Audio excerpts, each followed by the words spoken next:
2003 में professional boxer और heavyweight champion Mike Tyson ने बैंक्रप्सी फाइल की 250 करोड़ के डेट के साथ।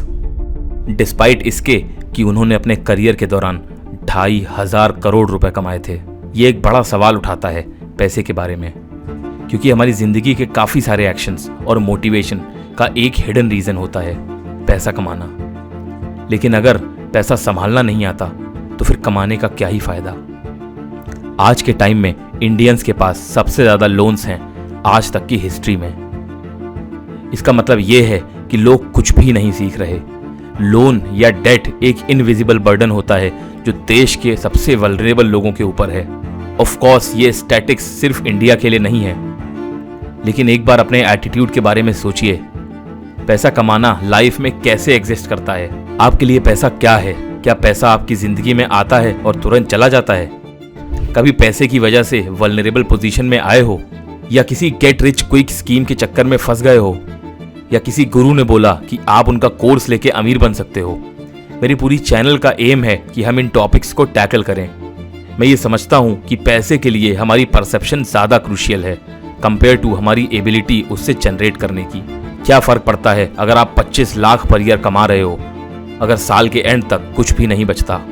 कहां डिस्कनेक्ट हो रहा है? अब टाइम है इस मिस्ट्री को सॉल्व करने का और एक बेटर फ्रेमवर्क समझने का पैसे को देखने के लिए। एक फ्रेमवर्क जो पर्सनल फाइनेंस में कॉमनली सिखाया जाता है, लेकिन फॉर्मल एजुकेशन में अक्सर मिस कर दिया जाता है। पैसे का मतलब। एक सवाल, पैसा क्या है, या फिर पैसा क्या रिप्रेजेंट करता है? जब आप अमेज़ॉन से कुछ खरीदते हो या जब आपकी जॉब का पेमेंट मिलता है तो पैसे की सिग्निफिकेंस क्या है इन ट्रांजैक्शंस में? पैसा कॉमनली एक मीडियम ऑफ एक्सचेंज के रूप में डिफाइन किया जाता है, एक इंस्ट्रूमेंट जो गुड्स की सेल या परचेज या ट्रेड को फैसिलिटेट करता है। लेकिन ये डेफिनेशन पैसे के असली मतलब के बारे में कुछ ज़्यादा नहीं बोलती। मैं मानता हूं कि पैसे को देखने का एक बेटर तरीका है। पैसा एक एक्सप्रेशन है वैल्यू का। जब आप पैसा खर्च करते हो किसी चीज़ को खरीदने के लिए, तो इसका मतलब ये है कि आपको लगता है उस चीज़ की वैल्यू उतनी है जितना पैसा आपने दिया। ऑफ कोर्स प्राइस अक्सर आप डिसाइड नहीं करते, बल्कि market as a whole decide करता है। लेकिन एक बात पे फोकस करो, मनी इक्वल्स टू वैल्यू। ये इंपॉर्टेंट क्यों है? क्योंकि हम अक्सर पैसे को एक मॉरल सिग्निफिकेंस दे देते हैं। एक कोट जो आपने सुना होगा, money is the root of all evil. हम किसी अमीर इंसान को देखते हैं और सोचते हैं इस बंदे की तो किस्मत अच्छी थी, या फिर सोचते हैं किसी का फायदा उठा के ये यहाँ तक पहुंचा होगा। लेकिन ये कभी नहीं सोचते कि उसने क्या वैल्यू क्रिएट करी होगी पैसे को कमाने के लिए। पैसे को समझना कि ये सिर्फ एक वैल्यू है, ये समझने का सबसे बेस्ट तरीका है कि पैसा नेसेसरीली इविल नहीं है, और ना ही ये किसी इंसान को इविल बनाता है। हाँ, कुछ स्कैमर्स हैं जो आपको कन्विंस करते हैं कि उनकी चीज़ वर्थ वैल्यू है, लेकिन ये पैसे के बारे में ज़्यादा नहीं कहता, बल्कि उनके मॉरल वैल्यूज़ के बारे में कहता है। पैसा सिंपली आपके ऑप्शंस खोलता है, आपके हॉरिजॉन्स को ब्रॉडन करता है। आप पैसे के साथ जो चॉइसेस लेते हो वो आपके खुद के मॉरल डिस्पोजिशंस को डिफाइन करता है। पैसे का रिलेशनशिप। तो पैसा एक एक्सप्रेशन है वैल्यू का।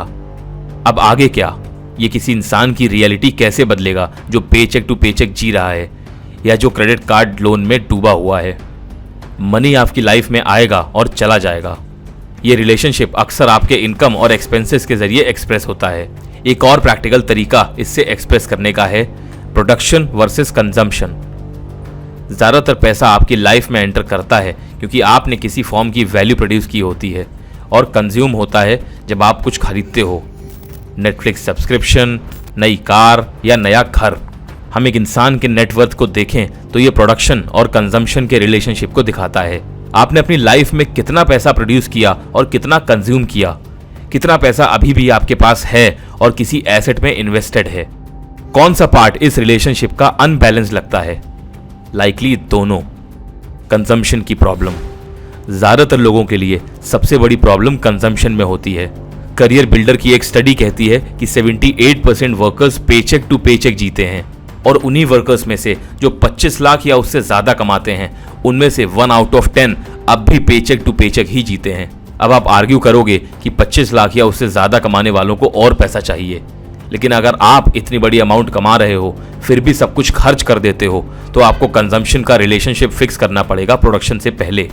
जैसे किसी वेल्दी सेलिब्रिटी ने बैंक्रप्सी फाइल की, ये प्रूफ है कि प्रोडक्शन काम नहीं करता अगर आपका कंजम्पशन का रिलेशनशिप ठीक नहीं है।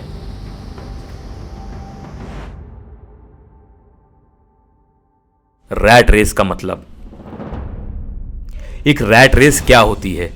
ये एक एंडलेस, सेल्फ डिफीटिंग या पॉइंटलेस परसूट है। कभी कभी रैट रेस का कंपैरिजन 9 to 5 जॉब से किया जाता है। ये अक्सर उन लोगों के जरिए यूज होता है जो आपको गिल्ट फील कराते हैं अपनी प्रोग्राम्स या बुक्स खरीदने के लिए। लेकिन ये अनफेयर है क्योंकि ये एक जॉब को विलेनाइज करता है और उन लोगों को इग्नोर करता है जो अपनी जॉब से खुश हैं या जिन्हें अपने 9 to 5 के अलावा और एस्पिरेशंस हैं। असली रैट रेस एक फाइनेंशियल एज पे रहना है, एक पेचेक के दूर होने पर ब्रोक होने का डर। जब पैसा आपकी लाइफ में आता है और तुरंत चला जाता है तब आप एक डेंजरस पोजीशन में होते हो और रिस्पॉन्सिबिलिटीज बढ़ने के साथ ये और ज़्यादा रिस्की होता जाता है। एक जॉब का लॉस, हेल्थ का अनएक्सपेक्टेड एक्सीडेंट या और कोई इमरजेंसी आपकी फाइनेंशियल पोजीशन हिला सकती है। टाइलर डर्डन ने एक फाइट क्लब में कहा था, the things you own and up owning you. लेकिन इसकी एक सिल्वर लाइनिंग है, ये ज़रूरी नहीं कि आपकी लाइफ ऐसे ही चले। पर्सनल फाइनेंस का पहला स्टेप है आपका अपने पैसे के रिलेशनशिप का अवेयरनेस बढ़ाना। जर्नलिंग एंड बजटिंग, ये अवेयरनेस आप अपने मंथली एक्सपेंसेस को जर्नल करके अचीव करते हो। एक्सपेंसेस को कैटेगरीज में बांटना, housing, transportation, food, utilities, entertainment etcetera, helpful होता है। ये अपने आप को एक कंज्यूमर के रूप में समझने का एक तरीका है। लेकिन ये पार्ट टफ है क्योंकि बिहेवियरल फाइनेंस में इसे ऑस्ट्रिच इफेक्ट बोला जाता है।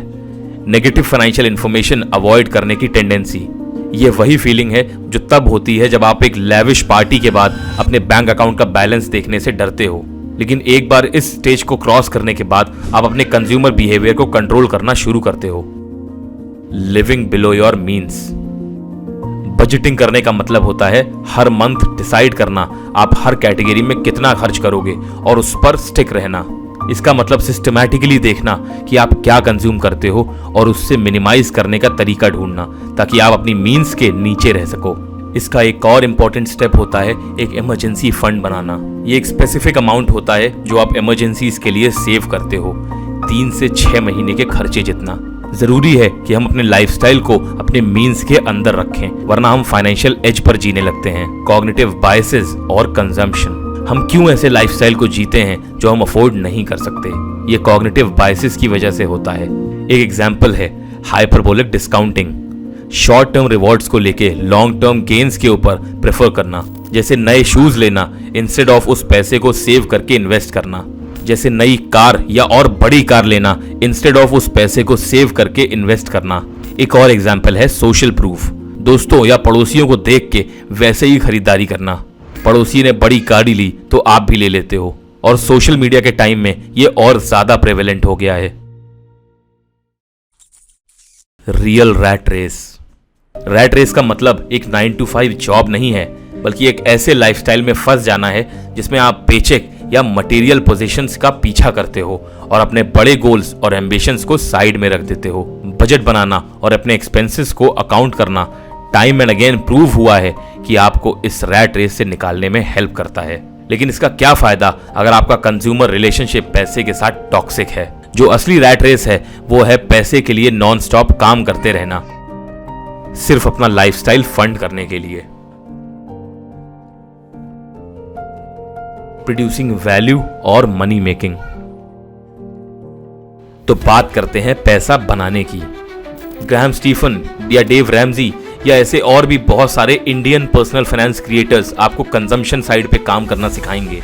लेकिन अगर मैं एक चीज विश करता हूं जो वो और ज्यादा बता पाते, वो है पैसा कैसे बनाएं। समझना इजी है, अपने एक्सपेंसेस को रिड्यूस करना और कंज्यूम कम करना आसान है, लेकिन अपनी इनकम बढ़ाना ज्यादा चैलेंजिंग है। अब फायर कम्युनिटी का एक एग्जांपल ले लेते हैं जो फाइनेंशियल इंडिपेंडेंस और रिटायर अर्ली की स्ट्रैटेजी को प्रमोट करते हैं। ये स्ट्रैटेजी काफी लोगों के लिए काम करती है जो अर्ली रिटायरमेंट चाहते हैं और अपने लाइफस्टाइल को फ्रूगल रखते हैं। मिनिमलिस्ट भी इस तरह के प्रिंसिपल्स फॉलो करते हैं, लेकिन वो ज्यादा फिलोसॉफिकल होते हैं मटीरियलिज्म के against. Entrepreneurial production. Let's be honest, ऐसे पर्सनल फाइनेंस क्रिएटर्स लाखों करोड़ों मंथली अपने यूट्यूब से बनाते हैं, और ये सिर्फ फ्रूगल लिविंग से नहीं होता, ये होता है प्रोडक्शन के थ्रू। मैं पहले भी कह चुका हूँ, पैसा आपकी मार्केट वैल्यू का रिफ्लेक्शन है। अगर आप एक मार्केट प्रॉब्लम सॉल्व करते हो और उसका स्केलेबल सॉल्यूशन देते हो तो आपका प्रोडक्शन साइड एक्सपोनेंशियली ग्रो करेगा। एक सक्सेसफुल बिजनेस का मतलब है मार्केट के लिए इमेंस वैल्यू प्रोड्यूस करना, लेकिन ये हर किसी के लिए नहीं है। ये आपकी कैपेबिलिटीज और इंस्पिरेशन पे डिपेंड करता है। YouTube एक व्हीकल है जिसमें आप प्रोडक्शन मास स्केल पे कर सकते हो। जैसे मैं वीडियोस बनाता हूँ मनी, पर्सनल फाइनेंस और इन्वेस्टिंग के लिए, वैसे आप अपने स्किल्स को लेवरेज करके प्रोडक्शन कर सकते हो। पर्सनल प्रोडक्शन का स्केल। आपकी प्रोडक्शन का मतलब है आपकी मार्केट के लिए वैल्यू। ये एक ऐप हो सकती है, एक फिटनेस ब्रांड हो सकता है, या कोई सॉफ्टवेयर जो किसी की प्रॉब्लम का सॉल्यूशन हो। इंटरनेट ने आज अपॉर्चुनिटीज को डेमोक्रेटाइज कर दिया है। जो भी आप प्रोड्यूस करते हो उसका डिमांड मार्केट में है या नहीं, ये आप तब तक नहीं जानोगे जब तक आप उस प्रोडक्ट को रिलीज नहीं करते। प्रोड्यूसिंग वैल्यू का मतलब है स्केल पे काम करना और इसके जरिए पैसा बनाने का potential. Summarising consumer and producer relationship. सबसे पहले अपने आप को एक कंज्यूमर के रूप में समझना इंपॉर्टेंट है। जर्नल करो आप क्या और क्यों खरीदते हो, और एक बजट बनाओ जो आपको कंजम्पशन कंट्रोल करने में मदद करे।